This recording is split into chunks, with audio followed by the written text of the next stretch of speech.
2024년 시작이 엊그제 같은데 벌써 오늘 12월 1일 되었습니다. 이제 한 해가 한 달여 정도 이렇게 남아 있습니다. 벌써 우리가 내년을 이제 계획하고 설계해야 될 그런 때가 된 것입니다. 모세는 시편 90편에서 우리의 연수가 70이요 80 강건하면 80이라도 신속히 가니 날아가나이다. 참 세월이 빠르게 그렇게 지나가는 것 같아요. 엊그제 40대인 것 같은데 50대를 넘어서 이제 60대를 바라보는 참 옛날에 어른들이 이 세월은 속일 수 없다 이런 말을 많이 하는데요. 참 마음은 청춘인데 세월은 속일 수 없구나. 나이가 드니까 이제 이 몸도 좀 무거워지고 또 관절도 안 좋고 또 이렇게 뭐 소화도 옛날에는 뭐 젊을 때는 뭐 아무거나 먹어도 소화시켰는데 지금은 이런 음식도 거친 음식을 먹으면 소화가 잘 안 되고 세월은 참 속일 수 없구나. 나이는 속일 수 없구나. 모세는 시편 90편 12절에 우리에게 우리날 계수함을 가르치사 지혜로운 마음을 얻게 하옵소서. 여러분이 지금까지 이 살아온 날을 한번 잘 계산해 보세요. 나는 어떤 삶을 살고 지금까지 왔는가? 그거를 계산할 수 있어야 되는 것입니다. 그러면 앞으로 내가 얼마나 살 수 있을까? 이제 앞으로 살 날을 계산해 보라는 것입니다. 그래서 지혜로운 마음을 얻게 하소서. 이제 남은 나의 삶은 이렇게 살아야 되겠구나. 그런 여러분이 알찬 계획을 세우는 여러분 되길 바랍니다. 영국 타블로이드 신문에서 80년 나이를 기준으로 시간을 계산해 봤어요. 그러니까 보통 사람들이 이 일하는데 뭐 직장이든 사업이든 여하튼 일하는데 26년을 거기에 소비하고 또 자는 시간이 25년 이렇게 일하고 자는 거 그것만 해도요 51년이에요. 거기다가 먹는 시간이 6년 또 TV 보는 시간이 10년 또 화장실 가는 시간이 3년 또 전화를 걸고 전화를 받고 이게 5년 합쳐보니까 75년 75년 동안 일하고 먹고 자고 그리고 TV 보고 그래서 생각해 봤어요. 그래 80세를 기준으로 한다면 75세를 이런데 우리가 사용하는 거예요. 5년 그 5년이라는 기간을 나는 얼마나 하나님을 바라봤습니까? 나는 얼마나 하나님 앞에 예배드리고 기도하고 전도하고 이런 영적인 시간을 내가 투자했는가 생각해 봤거든요. 이 5년도 내가 하나님을 위해서 쓰지 못하고 있구나. 정말 나의 남은 삶을 내가 계수하고 이제는 정말 그런 영적인 것에 나의 시간을 많이 할애해야 되겠구나. 이런 이 나름대로 결단을 해봤습니다. 나의 남은 날을 어떻게 가치 있게 보낼 것인가? 어떻게 의미 있게 보낼 것인가? 여러분의 날을 계수하는 여러분 되길 바랍니다. 모든 것에는요, 목적과 이유가 있습니다. 그래서 목적이 없는 것은 아무도 없어요. 하나님이 천지를 창조할 때도 하나님이 목적을 가지고 창조하셨어요. 그래서 하나님께 영광 돌리고 또 하나님을 영화롭게 하기 위해서 하나님은 이 모든 천지 만물을 창조하셨고 또한 한철 피었다가 지는 그런 꽃도 분명한 이유가 목적이 있습니다. 여러분이 꽃을 보면 마음이 즐겁죠? 기쁘죠? 꽃은 우리에게 기쁨과 즐거움을 줍니다. 그게 꽃이 피는 목적이에요. 또 나비나 벌들에게는 양식이 되죠. 또 꿀을 만드는 그런 양식을 제공하는 게 꽃 아닙니까? 한 해 잠깐 피었다가 지는 것도 분명한 이유와 목적이 있는 것입니다. 하나님께서 인간을 창조하실 때에도 분명한 목적을 가지고 창조했어요. 창세기 1장 27절에 하나님의 형상으로 창조한 것입니다. 이게 짐승과 인간의 다른 면이에요. 짐승은 형상이 없습니다. 인간에게만 하나님의 형상이 있는 거예요. 그리고 그 안에서 생육하라, 번성하라, 충만하라, 정복, 다스리라. 이것이 바로 하나님이 인간을 창조한 목적인 것입니다. 바로 하나님의 형상을 누리는 것. 하나님이 함께 하시는 그 축복을 누리는 것. 그리고 사명이죠. 이 땅에서의 사명, 생육, 번성, 충만, 정복하라.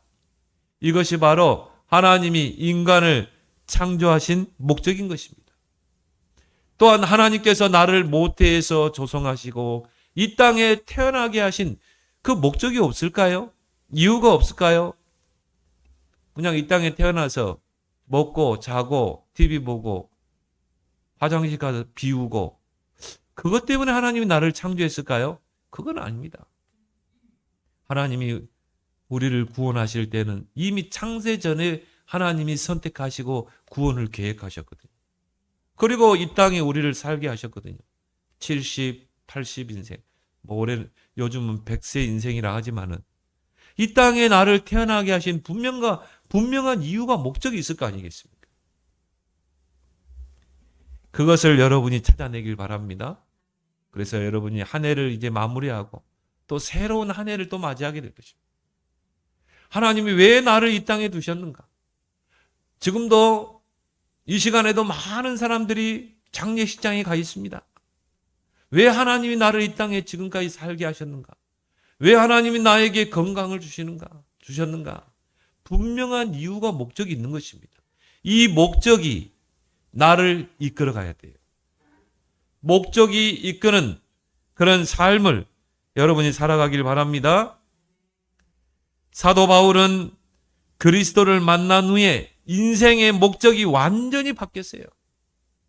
그가 그리스도를 만나기 전에는 성공, 출세, 인기, 명예 그것이 사도 바울의 인생의 목적이었습니다. 그래서 세 가지 시민권이 있었잖아요. 우리는 하나의 시민권밖에 없는데 히브리 시민권 그 말은 뭡니까? 정통 유대인 그리고 길르기아 다속 시민권 3대 문화계 도시 중에 하나죠. 길르기아 다속 그리고 최강대국 당시의 최강대국인 로마의 시민권자였어요. 그리고 바울은 그리스도를 만나기 전에 가말리엘 문해생입니다. 그때는 어느 랍비 밑에서 공부했느냐 그게 출세와 연관됐어요. 우리로 말하면 뭡니까? 학연이죠. 근데 가말리엘 문화생, 가말리엘이라는 그 랍비 밑에서 이 공부를 했다. 그러면 최고로 이 성공가도를 갈 수 있는 길인 것입니다. 가말리엘 문화생이죠. 또 율법학자였죠. 그리고 뭡니까? 사내들인 공회원이었죠. 지금으로 말하면 국회의원격입니다. 그러면서 바리새인 중에 바리새인이었어요. 그리스도를 만나기 전에 바울의 인생의 목적이 뭡니까? 정말 성공, 출세, 인기, 명예 그걸 위해서 달려간 것입니다. 거기에 표대를 맞추고 달려간 거예요. 세상 사람들이 추구하는 인생의 목적이죠. 그런데 그가 다메섹에서 그리스도를 만난 후에 그의 인생의 목적이 완전히 바뀌게 된 것입니다. 오직 복음을 위하여 나는 달려간다. 인생의 목적이 바뀐 거예요. 여러분이 정말 그리스도를 만나고 나면 인생의 목적이 바뀌게 돼 있어요. 완전히 바뀌게 되는 것입니다. 그래서 그때부터 바울은 복음을 누리고 복음을 증거하는 것 이것이 바울의 인생의 목적이 된 것입니다. 그리고 나머지는 다 배설물이라고 그랬어요. 참 그게 쉽지 않습니다. 바울은 한마디로 세상적으로 진짜 성공한 사람, 출세한 사람이에요. 명예 있죠. 근데 그걸 다 배설물로 여긴다고 그랬다. 이 그리스도 예수를 아는 지식이 가장 고상하기 때문에 이런 것을 나는 다 배설물로 여기겠다. 나는 그리스도께 발견되기로 한다. 그리스도 안에서 나를 부르신 그 부름의 상, 거기에 내 인생의 표대를 맞추고 달려가겠다. 거기에 내 인생의 목적을 둔다 이 말이에요. 나머지는 배설물. 그 사람이 진짜 그리스도인인 것입니다. 그래서 바울 서신에서 보면요, 표대라는 단어들, 또 달려간다, 이런 단어들이 많이 나옵니다. 고린도전서 9장 24절에 보면 운동장에서 다름질하는 사람이 있는데 결국 면류관은 누가 씁니까? 월계관은 누가 써요? 1등한 사람이 쓰는 거죠. 그런 것처럼 저 월계관을 쓰기 위해서 금메달을 목에 걸기 위해서 뛰라는 것입니다. 인생의 목적을 두고 뛰라는 것입니다. 고린도전서 9장 26절에서는 다름질하는 자들이 향방 없이 달리는 것이 아니다 그러죠. 자, 달리는 사람이 아무 데나 막 뜁니까? 아니죠. 목표점을 분명히 설정하고 뛰잖아요. 목표를 정하고 방향을 정하고 뛰는 거 아니겠습니까? 우리 인생이 바로 이런 분명한 목적을 두고 달려가야 된다는 것이죠. 빌립보 3장 14절에는 부름의 상을 향해 거기에 내 인생의 표대를 맞추고 나는 달려간다. 그래서 바울은 그리스도를 만나고 나서부터요, 오직 그리스도를 위하여, 오직 복음을 위해, 오직 생명 살리는 전도에 남은 생을 올인했다니까요. 그리고 로마에서 마지막 순교를 당하게 됐죠. 단두대에 이제 목이 잘려서 이 순교를 당하게 됩니다. 그래서 그리스도를 만나고 나서 그가 하나님 앞에 이제 갈 때까지 짧은 인생이었어요. 짧고 굵게 산 것입니다. 여러분 인생이 바로 그 그리스도께 붙잡힌 이런 삶이 되길 바랍니다. 근데 그 바울의 그 발자취는 지금까지 성경이 남아있잖아요. 그래서 영원한 축복인 것입니다. 사도행전 20장 24절에도 나의 달려갈 길과 주 예수께 받은 이 은혜의 복음 증거하는 일에는 나의 생명을 조금도 귀한 것으로 여기지 않겠다. 나의 달려갈 길이 있다 이 말이에요. 그 나의 달려갈 길, 목표를 정하고 달려가야 될 그 길이 있기 때문에 나는 그 적들의 유대인들의 위협도 두려워하지 않는다는 것입니다. 오늘 디모데후서 4장에도 보면 7절에 나는 선한 싸움을 싸우고 나의 달려갈 길을 마치고 자신이 이제 죽음을 앞에 두고 디모데후서는 바울의 유언서와 같습니다. 마지막 서신이죠. 바울이 이 디모데후서를 쓰고 이제 단두대에 순교를 당하게 됩니다. 마지막 자신의 운명이 가까웠다는 것을 알았어요. 자신은 로마의 감옥에서 죽게 된다는 걸, 사형 선고 당한다는 걸 알았어요. 그래서 마지막 디모데에게 써서 보낸 서신이 디모데의 후서입니다. 거기서 바울은 나의 달려갈 길을 나는 마쳤다 그러죠. 그리고 믿음을 지켰으니 이제후로는 나를 위하여 의의 면류관이 예비되어 있다. 나는 이 바울의 고백을 이렇게 보면서요, 내가 만약 오늘 내가 하나님의 부르심을 받는다면 나는 이 바울의 고백을 할 수 있을까? 나의 달려갈 길과 나는 선한 싸움을 싸우고 그 전에 6절에 보니까 전제와 같이 내가 벌써 부어지고, 전제는 뭡니까? 죽은 시체에 기름을 바르는 것입니다. 바울은 자신의 죽음을 알고 있었던 것이죠. 전제와 같이 내가 벌써 부어지고 나의 떠날 시각이 가까우다. 죽을 시각을 안 거예요. 곧 사형당할 걸 안 것입니다. 근데 어떻게 이렇게 담대하게 나는 선한 싸움을 싸웠다. 나의 달려갈 길을 마치고 나는 믿음을 굳게 지켰다. 이제는 내가 죽고 난 후에 나를 위하여 의의 면류관이 예비되었을 것이다. 나는 과연 내가 오늘 하나님의 부름을 받는다면 나는 이런 고백을 할 수 있겠나? 자신이 없더라고요. 자신. 여러분은 이런 고백을 할 수 있습니까? 정말 이제 오직 내 인생의 목적을 바꿔야 돼요. 오직 우리는 바울과 같이 복음을 위해서 달려가는 여러분의 생이 되기 바랍니다. 그래서 예수님께서 마태복음 6장에 무엇을 먹을까, 무엇을 마실까, 무엇을 입을까? 의식주죠. 그걸 위해서 기도하지 말라고 그랬어요. 거기에 너희들의 인생의 목적을 두지 말라고 그랬어요. 이건 다 이방인들이 구하는 것이다. 그러면서 너희 천부께서 다 알고 계신다. 너희 인생의 그 목적을 의식주에 두지 말라는 거죠. 무엇을 먹을까? 여러분, 또 하루 시작하면 여러분 그것부터 근심하잖아요. 오늘은 또 돈 걱정. 오늘은 이거 또 세금 막아야 되는데. 이거 카드 막아야 되는데. 그거에 인생의 목적 생명 걸지 말라는 거죠. 너희 천부께서 다 알고 계신다. 너희가 뭐가 필요한지 있어야 할 걸 다 알고 계신다. 너희가 염려함으로 키를 한 잔이나 더 할 수 있는. 그러면서 예수님이 너희 인생의 목적은 이렇게 바뀌어야 돼. 너희는 먼저 그의 나라와 그의 의를 구하라. 그리하면 모든 것을 너에게 더하시라. 여러분이 오늘 인생의 목적을 완전히 바꾸세요. 무엇을 먹을까, 입을까, 마실까? 그것에 여러분이 인생의 목적을 두지 마세요. 시편 기자는 말합니다. 의인이 걸식함을 보지 못했다고 그랬어요. 하나님의 자녀가 하나님이 가난하게 하십니까? 절대 그러지 않습니다. 하나님의 자녀는 하나님이 책임지게 돼 있어요. 그럼 우리 인생의 목적을 바꿔야 되는 것입니다. 오직 하나님의 나라와 하나님의 의를 위해 먼저 하나님의 나라와 하나님의 의를 구하라. 그래야면 이 모든 것을 내게 더하시리라.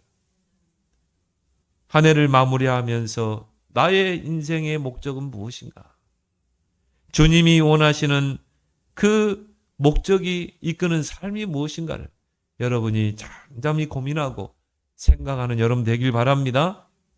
그렇다면 자, 목적이 이끄는 삶, 하나님이 정말 원하시는 목적이 이끄는 삶이 뭘까요? 많이 있겠지만요. 저는 세 가지로 봤습니다. 첫 번째 뭡니까? 그리스도인답게 사는 것입니다. 그리스도인답게 살지 못하는 일이 많습니다. 여러분, 그리스도인이란 말은 뭡니까? 그리스도의 사람입니다. 곧 예수 그리스도를 유일한 구원자로 믿고 누리고 증거하는 사람. 이 사람이 바로 그리스도인이에요. 이것이 바로 성도가 내밀 명함입니다. 여러분에게 명함이 있어야 돼요. 당신은 누굽니까? 명함을 내밀어야 되겠죠. 나 이런 사람입니다. 나는 그리스도를 유일한 구원자로 믿고 그 그리스도를 알고 누리고 증거하는 사람입니다. 당당하게 그 명함을 낼 수 있어야 됩니다. 제가 우리 주역의 위리 학부 모임에 가보면요. 소개를 하잖아요. 특히 우리 주역이 이 학부 모임 가면 대단한 분들 많아요. 근데 그 속에 분명히 크리스찬이 있을 거란 말이에요. 저는 당당하게 이야기합니다. 저는 그리스도인입니다. 저는 정말 예수가 그리스도라는 그 유일한 구원자라는 것을 알고 누리고 증거하는 목사입니다. 당당하게 이야기하거든요. 왜? 그게 우리의 명함 아닙니까? 내가 내밀 수 있는 명함이 있어야 되잖아요.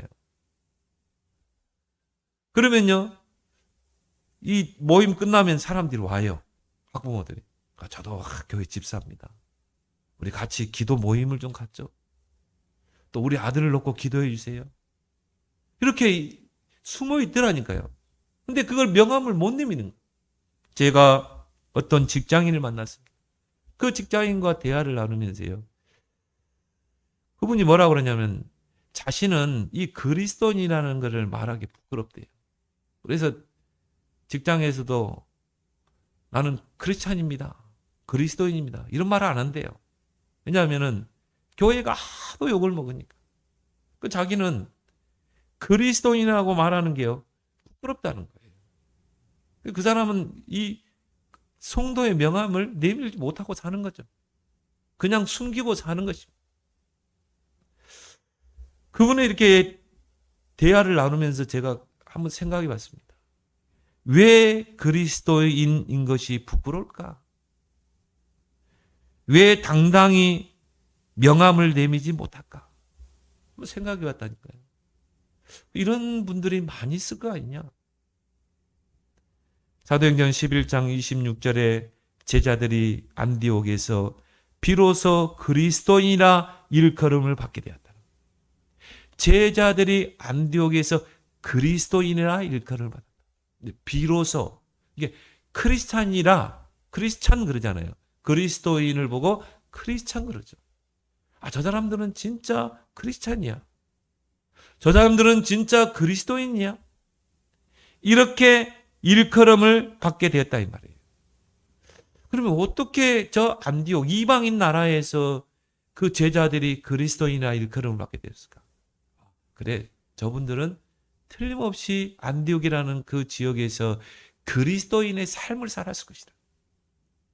예수 그리스도가 유일한 구원자라는 것을 믿고 알고 누리고 만나는 사람에게 증거하는 그런 삶을 살았을 것이다. 그래서 큰 무리들이 주께로 돌아왔다고 그랬거든요. 내가 그리스도인인 것이 부끄럽다는 것은요, 내가 그리스도인의 그런 삶을 살고 있지 않다는 것입니다. 로마서 1장 16절에 내가 복음을 부끄러워하지 아니하노니 이 복음은 모든 믿는 자들에게 구원을 주시는 하나님의 능력이 됨이라. 예수 그리스도가 정말 모든 사람을 구원하는 능력이 된다면 왜 우리가 부끄러워합니까? 당당하게 내밀 수 있어야지.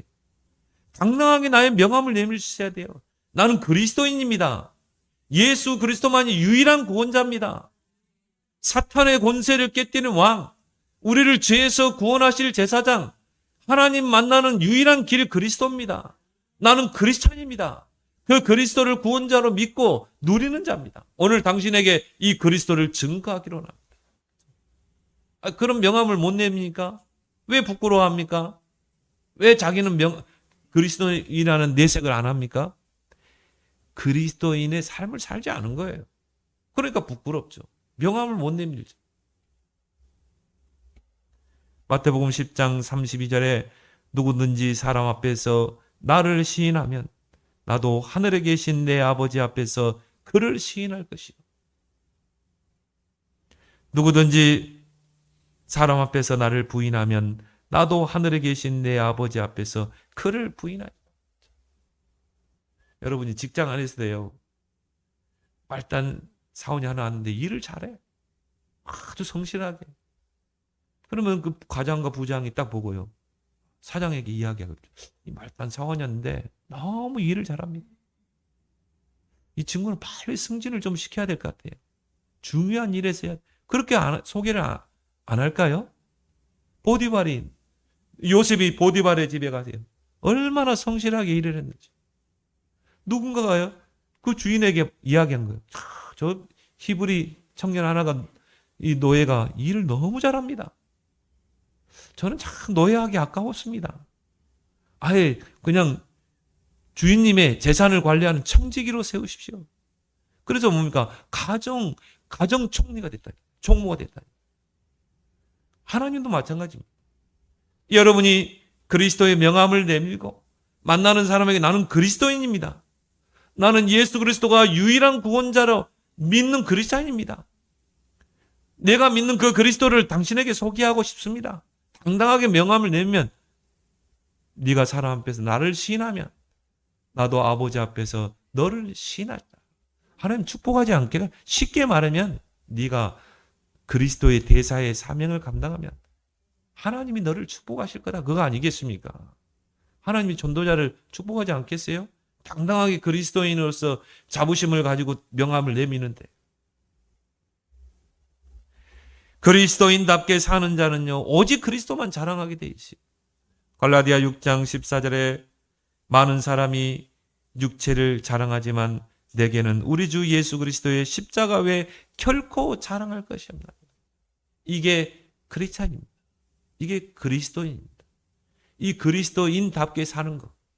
이것이 우리 인생의 목적이 돼야 돼. 두 번째는 뭡니까? 오직 복음을 위한 삶. 하나님이 우리에게 완전한 복음을 주셨습니다. 복음은 완전해요. 그래야 살리죠. 창세기 3장 15절에 여자의 우선이 뱀의 머리를 상하게 할 것이다. 완전한 복음이에요. 남자의 우선, 아담의 우선은 절대 구원자가 될 수 없어요. 절대 사단을 이길 수 없어요. 물론 석가, 소크라테스, 공자, 훌륭한 사람입니다. 그렇지만 절대 뱀의 머리를 깨뜨릴 수 없어요. 사단의 권세를 깨뜨리고 우리를 구원해낼 수 없는 것입니다. 여자의 우선이 뱀의 머리를 상하게. 어린 양의 피를 바를 때 애굽의 저주에서 해방되고 출애굽의 역사가 일어나잖아요. 완전한 복음입니다. 방주 안에 들어가지 않으면요, 절대 홍수 심판을 면할 수가 없어요. 방주 속에 들어와야 돼요. 어떻게 해서라도 그리스도 안에 들어와야 돼요. 그 안에 생명이 있는 것입니다. 복음 안에는 생명과 능력이 있어요. 구원의 능력, 회복의 능력, 치유의 능력. 여러분이 제대로 복음이 각인되면요, 다 바뀌게 돼 있습니다. 바울이 그리스도 복음 만나고 인생이 완전히 뒤바뀌었잖아요. 고린도후서 5장 17절에 그리스도 예수 안에 있는 자는 새로운 피조물이라고 그랬어요. 이전 것은 지나갔어요. 보라, 새 것이든. 여러분이 완전 복음이 되면요, 여러분 인생이 새롭게 재창조되는 것입니다. 완전히 바뀌게 돼 있어요. 새로운 피조물이에요.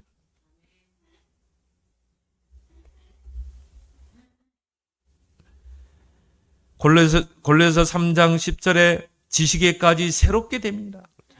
완전히 지식까지 바뀌게 됩니다. 옛날에는 세상 지식, 세상 학문, 세상 철학, 그것이 나의 사상이 되고 이념이 되고 나를 이끌어갔지만 우리는 진보도 없습니다.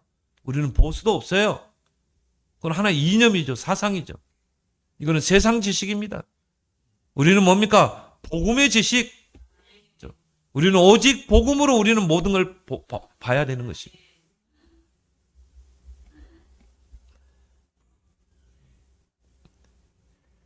빌립보서 3장 8절에 그리스도를 만난 이 바울이요, 인생의 가치관이 완전히 바뀌어버리잖아요. 이 세상의 모든 것은 배설물입니다. 그리스도를 아는 지식이 가장 고상한 지식임을 알기 때문에 여러분의 모든 것의 시작이 완전 복음이 되길 바랍니다. 초대교회의 시작도 뭡니까? 복음으로 시작했어요. 오직 그리스도, 오직 하나님 나라, 오직 성령. 그걸 붙잡고 정교인이 온리스트에서 집중할 때 오순절 날이 이미 이르매 하나님의 시간표가 움직이는 것입니다. 여러분이 완전 복음이 되죠? 하나님의 시간표 다 움직입니다. 불과 바람 같은 성령의 능력이 임하게 되죠. 하나님이 모든 전도의 문, 제자의 문, 빛의 경제, 삼천 제자 다 열어버리잖아요. 만약 여러분이 완전 복음이 되면 하나님의 시간표는 그때부터 움직이기 시작하는 줄 믿습니다. 그래서 우리가 옛날에 첫 단추를 잘 끼워야 된다고 그러죠. 그래야 옷이 추임새가 생기잖아요. 첫 단추를 잘못 끼우면 어떻게 되겠습니까? 첫 시작을 복음으로 시작해야 돼요. 그래서 우리 새 가족들이 시작을 복음으로 시작하길 바랍니다. 완전 복음이 되면 완전히 바뀌게 돼 있어요. 왜 그렇습니까? 복음의 씨가 그 마음밭에 떨어지게 되면요, 그게 땅을 뚫고 나오게 되죠. 그리고 자라게 되죠. 그게 성장하게 되죠. 나중에 어떻게 됩니까? 열매를 맺게 되는 것입니다. 그래서 처음 시작할 때 우리 새가족들이 복음의 씨가 딱 들어가야 돼요. 이 복음이 딱 귀에 들려야 돼요. 아, 그리스도만이 유일한 구원자. 나는 이 예수가 그리스도 유일한 구원자라는 것을 알고 누리는 증거하는 그리스도인의 삶을 살 것이다. 만나는 사람마다 명함을 한번 내밀어 보세요. 나 그리스도인이야. 예수 그리스도만이 유일한 구원자야. 예수 그리스도만이 사탄의 권세를 깨뜨릴 수 있고 영적 문제를 해결할 수 있어. 명함을 딱 내밀어 보세요. 그 복음의 씨가 자라기 시작합니다. 이게 자라면 열매 맺는 시간표가 오게 될 줄 믿습니다. 그래서 완전 복음이 될 때 하나님의 시간표가 움직인다. 오순절날의 믿음에 우리 인생에도 이런 오순절의 역사가 임하게 되는 것입니다. 그래서 베드로가 주는 그리스도시요 살아계신 하나님의 아들이시다. 이 그리스도를 고백할 때요. 예수님께서 바요나 시몬아 네가 복이 있도다 하면서 세 가지 대표적인 축복을 약속하셨죠. 그런데 예수님이 20절에 보니까 아무에게도 말하지 마라. 내가 그리스도인 것을 아무에게도 말하지 마라. 아니 우리가 그리스도를 깨달았으면 나가서 예수가 그리스도라는 걸 증거해야 되잖아요. 아무에게도 말하지 마라. 왜 그랬습니까? 베드로가 예수가 그리스도라는 것을 깨달았어요. 고백을 했어요. 근데 완전 복음이 안 된 거예요. 그 증거가 갈라디아 1장에 나오죠. 베드로가 이방인 고넬료에게 복음을 전합니다. 그것도 뭡니까? 꿈속에서 성령께서 지시를 하죠. 저 가이사랴에 와 있는 이달리아 대 백부장 고넬료에게 가서 예수 그리스도의 복음을 증거해라. 그래서 이 고넬료가 예수 그리스도를 구원자로 영접하게 됩니다. 그리고 이제 너무 고맙고 감사해서 베드로를 집으로 초대한 거예요. 근데 베드로가요, 좀 머뭇거렸나 봐요. 왜냐?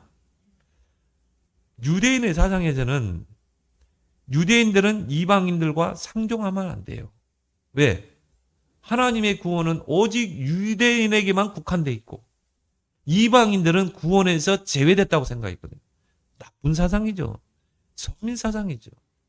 하나님이 이스라엘을 먼저 불러서 이방인들을 복음으로 살리도록 하나님이 먼저 부른 것뿐이에요. 순서상 먼저 이스라엘을 부른 것입니다. 그래서 이스라엘을 통해서 이방인에게 복음이 전달되도록 했는데 유대인들은 이 선민 사상 안에 민족주의 안에 딱 갇혀버린 것입니다. 베드로도 그리스도를 만나고 복음을 받은 자인데 거기서 머뭇거린 거예요. 그래도 눈치가 보이기 때문에 고넬료 집에 가서 밥을 먹은 거예요. 근데 거기에 이스라엘의 초대교회 지도자인 야고보의 제자들이 온 것입니다. 근데 야고보의 제자들도 아직 그 유대 사상에 젖어 있었던 것입니다. 베드로가 왔다는 야고보의 제자들이 온다는 소식을 알고 이 베드로가 거기서 몰래 뒤로 빠져나온 것입니다. 뒷문으로 빠져나온 거예요. 그걸 가지고 바울이 막 책망을 하죠. 네가 유대인으로서 유대인답게 살지도 못하면서 저 이방인의 집에 가서 그런 추태를 벌였다고 막 바울이 꾸짖죠. 그건 뭘 말해요? 아직 베드로가 완전 복음이 안 된 것입니다. 그래서 베드로는 사도행전 12장에서 끝나게 되죠. 그 이후로는 누가 쓰임받습니까? 바울이 쓰임받습니다. 왜? 바울은 이 복음은 모든 이방인에게 전거돼야 된다. 이 사상을 가진 유대인이었어요. 하나님 누구를 쓰겠습니까? 완전 복음이 된 그 바울을 쓸 수밖에 없는 거죠. 이 유대인의 선민 사상의 틀에 갇혀있는 베드로를 더 이상 쓸 수가 없었던 것입니다. 왜 하나님께서 모세를 80년을 기다리게 했습니까? 완전 복음이 안 돼요. 왜 하나님께서 아브라함을 25년을 기다리게 했습니까? 완전 복음이 안 된 거예요. 그러니까 환경이 속잖아요. 창세기 22장에 그 독자 이삭을 하나님께 드릴 때 이때 완전 복음이 된 것입니다. 그래서 모든 축복을 아브라함에게 다 약속하시죠. 여러분, 완전 복음이 아니어서 그렇지요. 완전 복음이 되면 모든 흑암이 무너지게 돼 있습니다. 사단이 발 앞에 속히 무릎 꿇게 돼요. 언제 무릎 꿇게 돼요? 완전 복음. 완전 복음 뭡니까? 모든 생각이 복음, 모든 사상이 복음, 모든 판단도 복음, 모든 선택도 복음. 이게 완전 복음이에요. 모든 복음으로 결론 내는 거예요. 그때 사단이 무릎 꿇게 돼 있어요. 왜? 사단은 자꾸 우리를 건들거든요. 환경을 통해, 가족을 통해서 건들거든요. 근데 완전 복음이라 뛰어넘고 수용하고 다 품어버리는 거라. 사단이 건들겠어요? 못 건들겠어요? 건들 수가 없죠. 발 아래 물을 끓는 것입니다.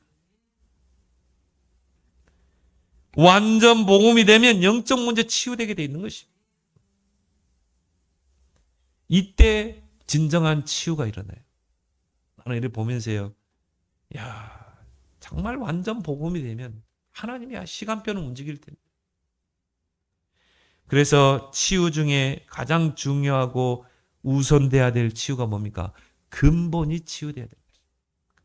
그 다음에 정신 문제 치유되고, 그 다음에 암도 치유해야지. 근본이 치유가 안 되는데. 근본 치유는 뭡니까? 마태복음 12장 28절 29절입니다. 예수님이 말했죠. 하나님의 성령을 힘입어 사탄의 나라가 무너져야 된다. 그리고 하나님의 나라 망대가 세워져야 된다. 그잖아요. 이 사람을 지금 영적으로 잡고 있는 이 사탄의 망대가 무너져야 돼요. 하나님의 망대, 복음의 망대가 서야 돼요. 흑암의 강한 자가 결박돼야 돼요. 그래야 세간을 늑탈할 수 있죠. 그래서 진정한 치유는 뭡니까? 근본이 치유돼야 돼요. 망대가 바뀌어야 돼요. 이 사람을 잡고 있는 사단이 결박돼야 되는 것입니다. 흑암의 강한 자를 결박하지 않고는 세간을 늑탈할 수 없습니다. 이 사람이 완전 복음되면 사단이 떠나가는 것입니다. 어둠의 세력이 떠나가는 것입니다. 치유의 시작이 일어나고 하나님의 시간표가 움직이게 될 줄 믿습니다. 그래서 바울은 고린도전서 9장 23절에 내가 복음을 위하여 모든 것을 행함은 복음에 참여하고자 함이라. 문제와 위기를 만나보면요, 그 사람의 복음의 척도를 딱 볼 수 있어요. 문제를 만나면 문제 속에 빠지는 사람이 있습니다. 문제를 만나면 그거를 붙잡고 기도 속으로 들어가는 사람이 있습니다. 그래서 아무것도 염려하지 말고 그랬잖아요. 모든 일을 기도와 간구로 너희 구할 것을 감사하라. 저는 문제를 만나보면 알더라고요. 위기를 만나보면 그 사람의 복음의 척도를 알겠어요. 오히려 완전 복음된 사람은요, 문제 만나면 어떻게 합니까? 도전합니다. 기도로 도전합니다. 세 번째, 하나님이 원하시는 목적의 삶은 인생의 작품을 남기는 삶입니다. 우리 인생은 딱 한 번 있는 인생입니다. 그죠? 인생은 없어요. 딱 한 번 살다 가는 것입니다. 근데 일평생 우리가 의식주를 위해 살다 간다면요, 얼마 우리 인생이 비참하고 불쌍합니다. 딱 한 번 있는 인생인데 무엇을 먹을까 마실까 입을까 평생을 그렇게 살다가 가는 인생이 얼마나 불쌍해요. 저 탁구장에 가보니까요, 공무원 있다가 퇴직해서 온 분들, 또 직장 있다가 퇴직해 온 분들, 그래가지고 하는 일이 탁구장에 와야 됩니다. 할 일 없으니까. 일평생 그분은 직장생활 직장인이에요. 그럼 벌어가지고 뭐 집도 사고 차도 샀겠죠.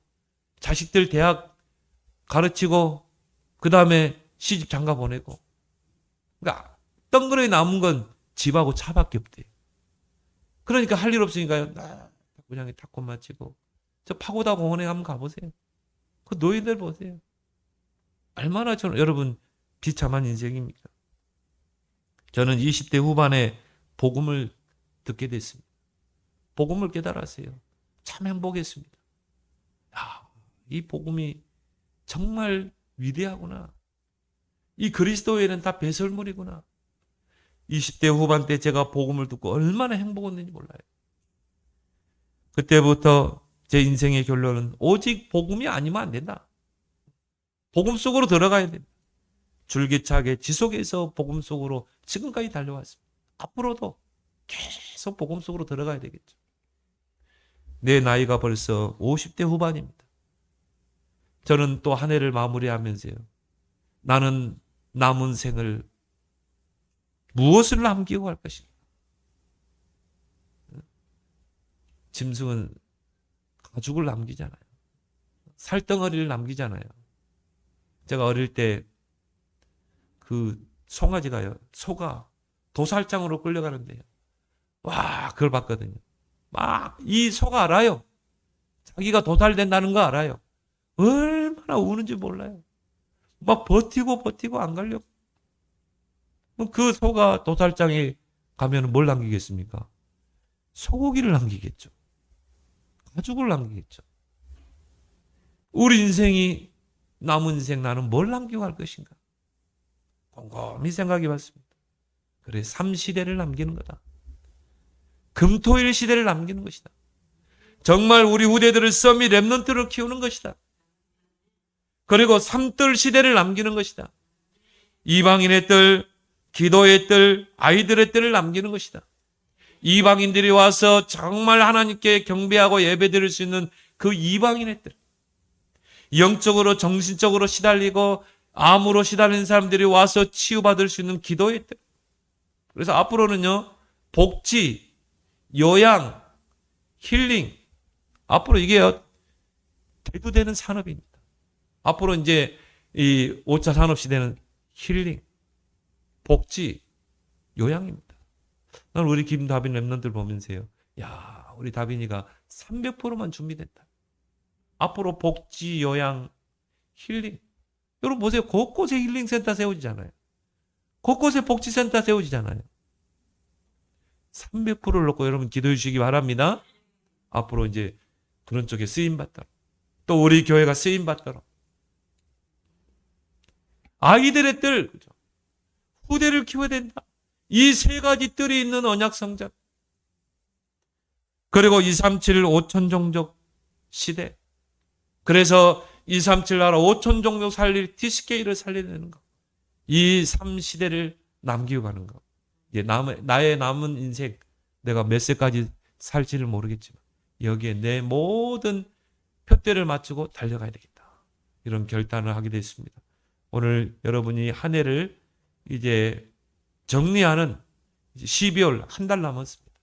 또 우리는 또 새로운 한 해를 맞이하겠죠. 여러분의 살아온 인생을 돌이켜보고 또 내가 앞으로 얼마나 살 것인지 그거를 계수하면서 여러분의 인생의 목적을 설정하는, 표대를 설정하는 그런 기회가 되기를 예수 그리스도로 축원합니다. 하나님 아버지,